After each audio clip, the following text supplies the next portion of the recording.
Thank you very much. I feel very honored to be the initial speaker for this, I think, very important forum. And I appreciate the privilege of getting a chance to talk to you people about something that matters a lot to me.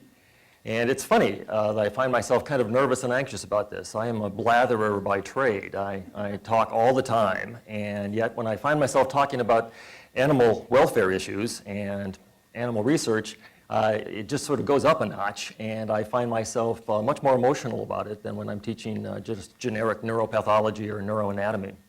So you have to forgive me if I sound more anxious than usual. Trust me, I could bore the pants off you if you were talking about anything other than animals in research. I wanted to start by tooting my own horn. There are a few more obnoxious sounds than someone tooting their own horn.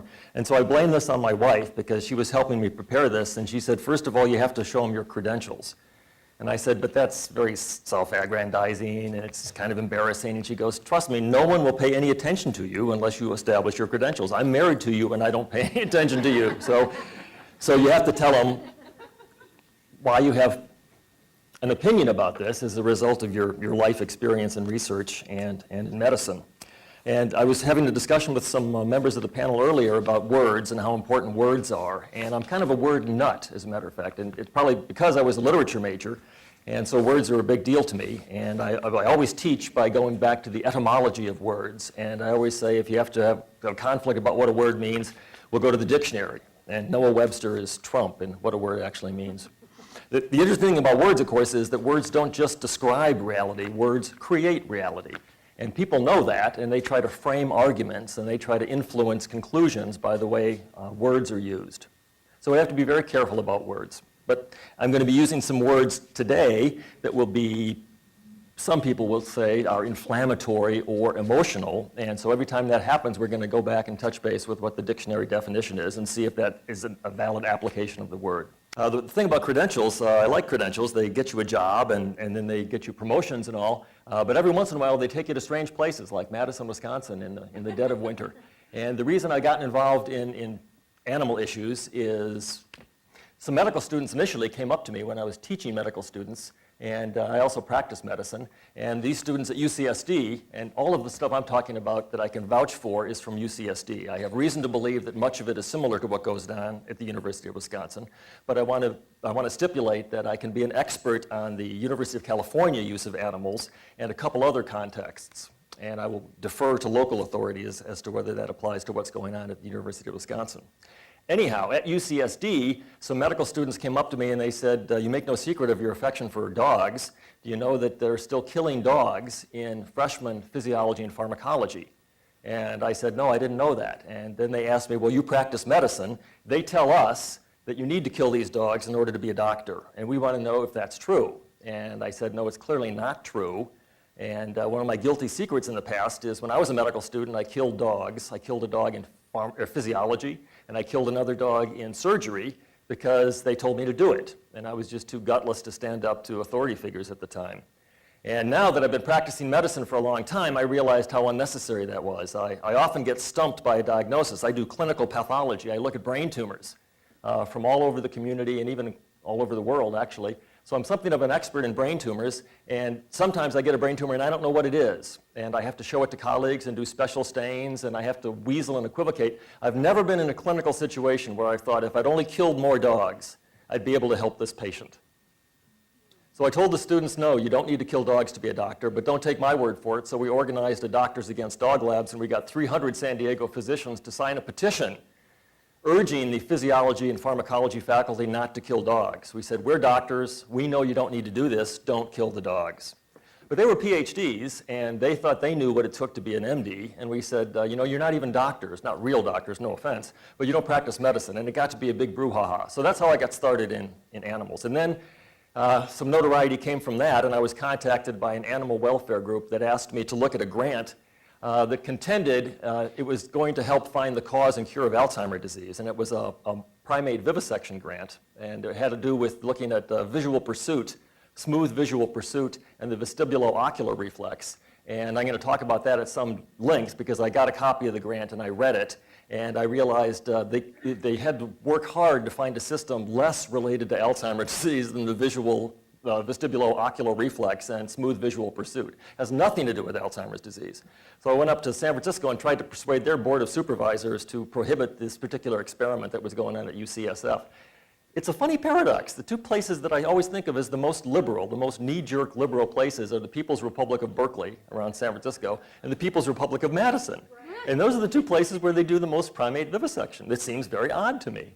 Anyhow, so that's how I got involved in all of this stuff. And that's, the tenure is kind of nice. That allows me to come here and make these kind of presentations and they can't fire me. So that's how I got started with this. And so today I want to talk about the ethics and efficacy of experimentation on animals, common ground or no man's land. Three things. Ethics is it right or wrong? Is it a good thing to do or is it a bad thing to do? And efficacy is, does it work? Does it produce the result that it promises to produce? If a primate vivisection experiment is sold as this is going to help find the cause and cure of Alzheimer's disease, is there any evidence that that's true? And wouldn't that change our final conclusion? Do the ends justify the means? Basically, the ethics of doing research on animals, as far as I can tell, always come down to the ends justify the means. So we have to know, what are the ends? Are the ends to learn more about visual tracking? Are the ends to learn more about the vestibulo-ocular reflex? Are the ends to increase our basic neuroscience knowledge of neurophysiology? And if those are the ends, then the question is it worth making the monkeys go through some pretty horrible experiences to do that? Or do you want to raise the ante and say, well, no, the ends are to cure human diseases. And if this will cure a human disease, maybe we'd be willing to do something to a monkey that we wouldn't be willing to do if it was just to find out more about the neurophysiology of the vestibulo-ocular reflex. So that's efficacy. Does it work or not? And experimentation on animals, again, I want to define terms very carefully. We're only concerned with experiments that hurt animals. Nobody cares. In fact, we kind of like it if Jane Goodall wants to crouch behind a bush and take notes on what the chimps in Gombe are doing. And I know a guy who does experiments on dog intelligence, and people bring their dogs, and they love it. It's like when you do infant development experiments, and people bring their babies, and they find out how smart their babies are. So nobody cares. That's great. Love those experiments. We're only concerned with experiments that harm animals physically, which is vivisection. I'll define that in a minute. Or psychologically. I say Harry Harlow is a big hero around here, I notice. Yeah. But he really did pretty horrible things. He did what I think of as psychological vivisection. He managed to prove that you can make a monkey fearful, neurotic, miserable, almost suicidal. And he proved that happens when babies don't have their mothers. And in California, the kids would kind of go, well, duh. But anyhow, I think of some psychological treatment of animals amounts to psychological vivisection, but that's kind of a stretch for the definition. So let's define our terms. Ethics of experimentation on animals. We're first going to look at the ethics. Is it right to do this or is it wrong to do this? And then we'll look at the efficacy. Do the experiments produce the promised result? So first of all, history gives us no reason to think that the ethics of scientists are any better than the ethics of non-scientists. Quite the opposite, in fact. You can do some very efficacious science that's totally unethical. And you probably are all familiar with the Tuskegee syphilis experiments and the Guatemalan syphilis experiments and the Willowbrook hepatitis experiments. And in my field, there's a disease called Haller-Worden-Spatz disease, which was named after Dr. Haller-Worden, who was a Nazi. No hyperbole, no exaggeration, really a Nazi doctor. And he was interested in some mentally impaired children. And as long as they were exterminating them anyway, he said, listen, boys, bring me those kids' brains. And he published 12 papers after the war. And it was good science. There's no doubt about it. It was good science. It's valid science. We still know that the disease that he described causes certain signs and symptoms. The confusion comes when we start talking about good science. But science isn't good or bad. Science is an amoral enterprise. Science, when we talk about good science, what we really mean is valid science, reproducible science, science that teaches us something about the way the world or the way animals or the way humans work. That's valid science. But it gets confusing when we start to say that's good science. It's not good in the moral or ethical sense. It's simply valid science. And efficacy and ethics are uncorrelated domains. There's no reason to think as efficacy goes up, ethics goes up, or that it goes down. There's no relationship at all. It might be very efficacious if somebody really annoys you to shoot them in the head. That's very efficacious, but it's not very ethical. So there's no relation, no inherent relationship between ethics and efficacy. And it's confusing to talk about good science versus bad science when people think good and bad means right or wrong. And then if I was making these slides again, I think I would have made a separate slide with just this sentence on it, and I would highlight it and underline it and put an asterisk by it, that like-minded people and groups gravitate to the more extreme positions held in common. And I think that's the foundation of all of this conflict. And that was discovered by psychologists, group psychologists, and they didn't bolt anybody into a chair or drill any holes in their skulls or anything. They did very ethical experiments, and they found it's a little bit counterintuitive. But you get like-minded people, and they don't gravitate towards a bell curve in the middle of their commonalities. They skew to the far left or to the far right. It's a little funny. So liberals who only hang out with liberals don't end up being sort of moderately left of center. They become very liberal. And the same thing with conservatives. And if you don't believe that, all you have to do is channel surf over to Keith Olbermann for a while. And he's funny. I enjoy Keith Olbermann. And he's ranting and raving, and he's frothing at the mouth about liberal causes. And then, for a change of pace, you can go listen to Glenn Beck.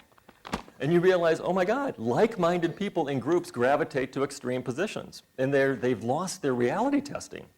And I think that explains a lot of what goes on in what I call vivisection, and I'll define that term in a bit, is that the people who do it and the people who approve it have already concluded that it's okay, and then they become increasingly extreme. I'm going to show some pictures of primate vivisection, and when I was getting this talk ready, some of my best friends are vivisectors in one sense. I work in a neuroscience laboratory. I work with guys who do rat and mouse work. They don't really vivisect. They create transgenic mouse models, and then after a while they test the mice to see how smart or stupid they are, and then they kill them. But that's not quite the same thing as vivisection. They don't actually operate on them while they're alive. Anyhow, they walked in while I was getting some of these pictures ready of some of the primate research, and they recoiled in horror. They go, oh, come on, nobody does that. And I said, yeah, people do this. I mean, they said things like, those pictures must be faked. And I said, no, they're not faked. And this is from people that actually experiment on animals for a living, but they're just rat and mice men. And when I was protesting outside the neuroscience convention, there was a big neuroscience convention in San Diego, and I'm like a dork. I'm holding up a sign with a vivisected primate on it.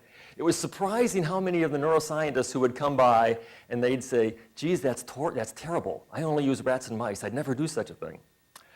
And the problem is, again, this like-minded people in groups gravitating to the extreme position held in common. And that's actually, I'm going to come up with a solution to all this, and I'm sure everyone will agree at the end and we'll fall into each other's arms and sing kumbaya.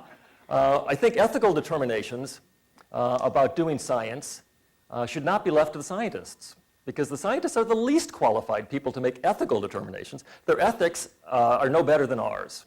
Well, I'm a scientist, so I kind of want to play both sides of the street. But the ethics of a scientist is in no way better than the ethics of a non-scientist. And history actually indicates they might be worse. They have all the expertise in the world to talk about efficacy, about how to do something, but they're not the ones to say whether or not we should do it. Just like war is too important to be left to generals, I think ethical decisions about whether or not to do vivisection should not be left to vivisectors. In law, there's the term recusal. They're the first people who should be recusing themselves. The people who tend to profit, literally profit in that they make money, and profit in their careers and their publications and their research agendas, they'd have to be saints not to be influenced by that. But the way the system is set up now, they're the ones who make the decision as to whether or not we should proceed with primate vivisection.